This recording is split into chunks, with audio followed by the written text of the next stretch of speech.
Hey guys, Dr. Christy Ennis. Today we are going to get rid of all this tightness and yuckiness and pain that sits right here. You guys know exactly what I'm talking about. We're going to do that by going over the correct soft tissue techniques and the correct exercises that you need. And generally speaking, lots of people miss a lot of the muscles that are involved in this pain, so we want to make sure we hit them all. So I'm going to grab Bert E. Bray. Thank you guys for coming up with that name because I love it. But most of the time we think of just the front of the thigh, but what we really need to make sure of is that we get this muscle here. This is called our iliacus.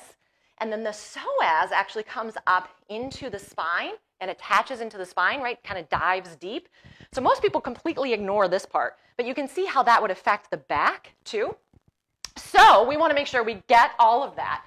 And that's what we're starting with. I'm going to swing around, grabbing my handy dandy Derma Edge, which I will link below and above if you guys want to order one. It's something I came up with when I have Lyme. I still do, but when I was diagnosed with Lyme.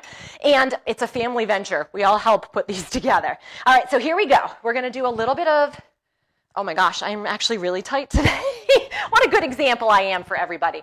So taking this in one direction, that's the bumpiest, just trying to get a little bit of blood flow going first, right? Most people just jump right into a stretch, and that's actually the wrong thing to do because you can actually tear or strain a muscle. And mine's a little bit bumpier this way, so you're just going to do this until it feels a little less bumpy and yucky, and then we're going to go into those trigger points. Ooh, now's the fun time. All right, I'm going to lie right on down. You can do this in bed. You do not have to do this on the floor, unless you just like to get down on the floor. You never know. All right, so the first one is that iliacus I talked about, right? So you find kind of that top of that hip bone, and you're going to push that finger in a little bit. So top of the hip bone, kind of come in right in towards it. I'm going to grab the edge of this, press somewhat firmly, but not ridiculous. Keep this opposite hip straight, and then I'm adding a little bent knee fallout. So as I open up, it goes, okay, that's a little more uncomfortable with that voice too. And then as I come back in, it releases a little bit. So press, open, let it come back in. No specific number of repetitions. You're doing this until it feels a little bit better. So make sure that when you're pushing in, so kind of push down and in, that you don't go into a super high pain mode, all right? Like 4 or 5 out of that pain scale on that pain scale of 0 to 10. Try not to go more than that there, and that's actually releasing a little bit on me. The next one I'm going to do is the psoas, or as some people call it, the psoas, because that's how it's spelled. It's like Aaron or D-nice. You guys know what I'm talking about. Psoas. So psoas actually comes up, like I said, it attaches into the spine, so it's near the belly button. So find your belly button. Everybody's got one. You take about 3 finger widths and go over. Be careful and make sure you haven't eaten if you've done this one because you are going through some of the abdomen. Press, and you'll know you're on the right spot if you lift that knee and you go, whoa, yep, feel that. Okay, that's the right spot. Again, gentle, relatively moderate pressure. And then you're going to do a little heel slide. So it's going to come up and down. And same thing like the other one, you'll probably feel a little bit of discomfort there. And you're doing it, I don't slide real well on the mat. It does slide better on the floor, on the bed. And you'll feel, again, like I said, a little discomfort. You want to do this until you go, okay, that's not so bad. So no specific number of repetitions there, okay? So those are the spots that always get missed, but are super important to make sure that you address. Now, those are the releases. But the other problem with those hip flexors is that those bum muscles also start to shut down.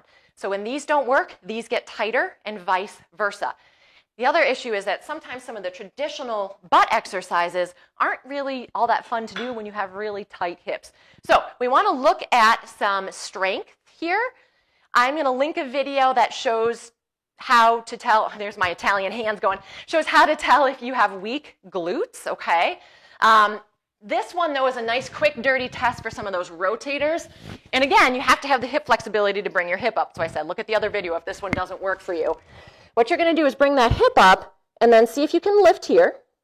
And most people can, because that's the internal rotators, and those aren't overly weak. And then without rolling, you want to see if you can lift that knee off the ground. Okay? And I can lift a little. My right side actually is way better. I won't show you that, but it is better. If you cannot do that, you got some weakness there. All right, and here's 2 exercises that are going to really target into these bum muscles. Now, first one is a bridge, but as opposed to the traditional bridge where we have our feet parallel and knees together, if you have tight hips like I do, it's hard to get those hips all the way up without arching into the spine. So to help that, if you put your heels a little closer together, bring those knees out, now we're enabling those hip flexors to be a little freer. Go free, hip flexors. All right, so that you actually can lift a little bit higher without arching into that spine and engage those butt muscles a little bit more, which is what we're trying to do. So this does have repetition, 10 to 15 or so. And then the other really good one to do, I'm going to flip onto my side, is a clamshell, but probably not a variation of the clamshell that you've ever seen. So traditional clamshell, right? Feet together, knee up.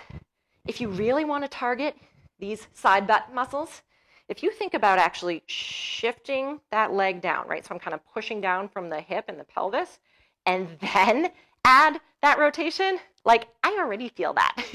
So 10 or 15 reps is going to be plenty, trust me, on this one. Again, you can always add a band if you need to, but this is usually enough. I'm a little shaky, as you can see. So there you have it. Start with those soft tissue technique releases, and then follow it up with the strength, and you probably won't even need that stretch. And don't forget to order your Derma Edge in that description below.